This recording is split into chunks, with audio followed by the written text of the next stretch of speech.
First up is one of my longtime favorite Haworthia. I bought this from Rennie over 5 years ago, and it's been in this little 2-inch pot ever since. It does really well in this confined pot. It doesn't offset, so it probably would if I would transplant it, but to be honest, I'm kind of scared too because it's doing so good. Just absolutely love this plant. The markings, the color of the leaves, I love that dark color. It's just general shiny appearance. Definitely a favorite. It has no name. It was a hybrid seedling, but I don't really care because it looks so sweet. This is another purchase from Rennie. This is Haworthia truncata Katsuoka number 10. Absolute stunner. Look at those markings. Yeah, I don't really have a lot to say about this plant. I think it speaks for itself.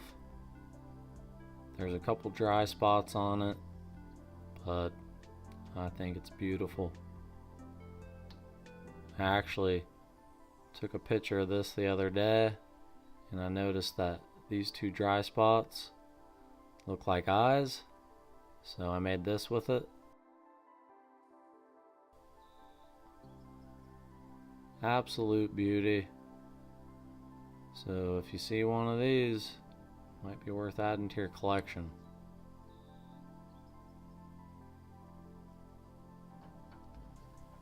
Now, what Haworthia collection would be complete without a mahogany? These are just beautiful plants. Look at those markings. This is just a straight up regular mahogany, and it's just spectacular. Love this plant. I just finally got it in the correct growing medium. I actually had it growing in a soilless mix for like 5 years. So I finally got it in some akadama, and it looks a lot better. This plant, I don't believe it's ever offset. If it has, maybe once. But I have grown some plants from leaf clones. Really nice plant.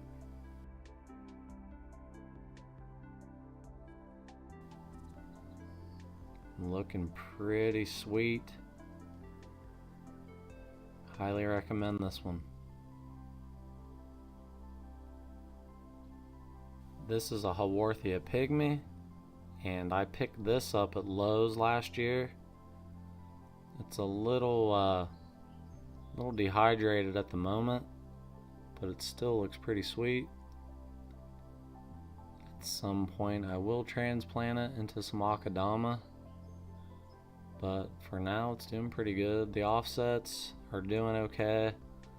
They look to be a little stretched out, but I find that happens when you buy a plant that's been in too intense light, and then you bring it to its new home. That my situation is low light, so it takes a minute for it to acclimate to its new home.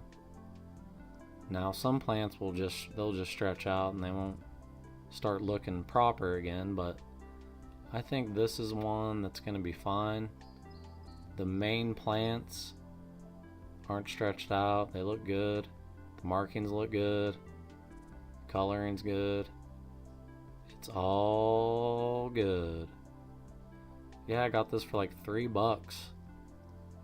I find that if you want to get Haworthia at Lowe's, you need to be there when the succulent shipment gets in, because it seems like they go really quickly.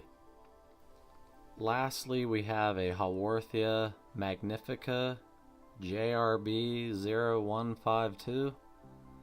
I suppose that's its entire name.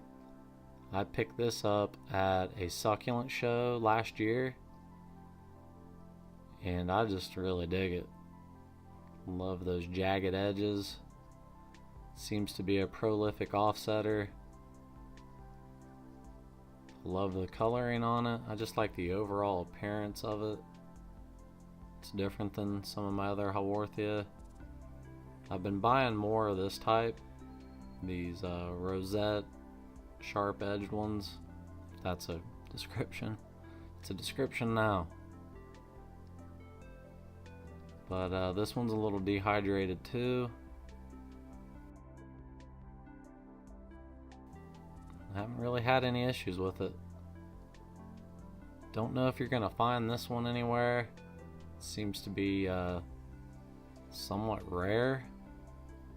Maybe not, but it's pretty cool. As a bonus plant, let's go ahead and look at this gasteria.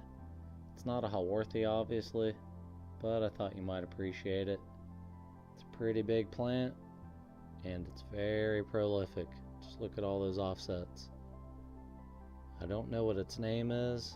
It's purchased off of eBay just as a no-name gasteria, but I just really like the appearance of it. And like I said, oh, it's pretty big. If you enjoyed this video, I won't be mad at you if you hit that thumbs up button. Subscribe if you'd like. Feel free to leave a comment below. Thanks for watching, and you have the best day possible.